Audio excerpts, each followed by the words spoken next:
Burada hər üç sual mürəkkəb isimlərlə bağlıdır. Choose the compound nouns. Birinci suala baxaq. Mürəkkəb ismi seçin. Movement burada mürəkkəb isim deyil, ment şəkilçidir. Ona görə birincini mürəkkəb isim kimi götürə bilmərik. İkincidə cherry tree, hər ikisi ayrılıqda isimdir. Cherry tree iki sözün birləşməsindən yaranmışdır. İkinci yəni mürəkkəb isim olduğu üçün bunu götürəcəyik. Üçüncüdə demonstration, burada tion gördüyümüz şəkilçidir. Yəni düzəltmə isimdir, mürəkkəb deyil. Ona görə üçüncünü də götürə bilmərik. Dörddə pen name, pen və name sözlərinin birləşməsindən yaranmış mürəkkəb isimdir. Ona görə dördü də mürəkkəb isim kimi götürəcəyik. Beşincidə snowman, snow və man sözlərinin birləşməsindən yaranmışdır.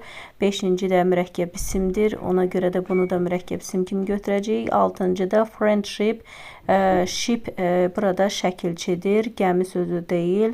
Bilirik ki, ship şəkilçisi həm homonimdir, həm gəmi mənası var, həm də ki, şəkilçi kimi isim düzəldir. Burada mürəkkəb isim deyil, lığlik, luqluq şəkilçisi kimi tərcümə olunur. Friendship yəni dostluq deməkdir. Ona görə 6-nı da götürmürük. Doğru variantımız demək 2, 4, 5-ci punktlar doğrudur. A variantı doğrudur. Sonra ikinci sualda choose the compound nouns, yenə də isimləri seçirik, mürəkkəb isimləri seçirik. Birincidə leadership, leadership burada ship yenə də şəkilçidir. İkincidə brotherhood, hood qardaşlıq, hood şəkilçidir, yəni mürəkkəb isim deyil. Üçdə fireman, fire və man sözlərinin birləşməsindən yaranmışdır. Üç mürəkkəb isimdir. Ayrılıqda hərəsi bir sözdür. Dörddə oil worker, bu da mürəkkəb isimdir. Oil və worker sözləri birləşmişdir. Beşdə development, ment şəkilçidir. Develop feilinə artırılaraq isim düzəltmişdir. Altıncıda newspaper, news və paper sözlərinin birləşməsindən yaranmış mürəkkəb isimdir. Demək, bizim burada doğru variantımız 3, 4 və 6, yəni C variantı doğrudur. Üçüncü sualda yenə də bizdən mürəkkəb isimləri seçməyimizi tələb edir.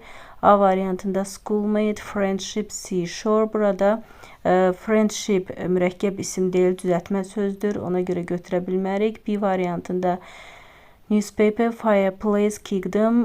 Burada kingdomda dom şəkilçidir, yəni mürəkkəb isim deyil.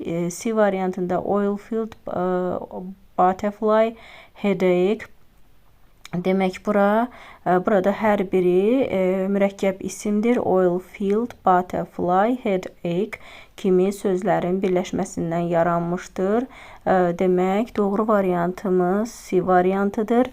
Və baxaq digərlərinə. D variantında tablecloth mürəkkəbdir. Economy burada mürəkkəb deyil. Ona görə götürə bilmərik. Penfriend mürəkkəbdir. E variantında armchair mürəkkəbdir. Businessman mürəkkəbdir. Actor isə burada mürəkkəb isim deyil. Burada biz or şəkilçisini görürük. Ona görə bizim doğru variantımız yalnız C variantı olur. Bilirik ki, mürəkkəb isimlər iki sözün birləşməsindən yaranır. Yəni ingilis dilində mürəkkəb isimlər defislə, bitişik və ayrı yazıla bilir.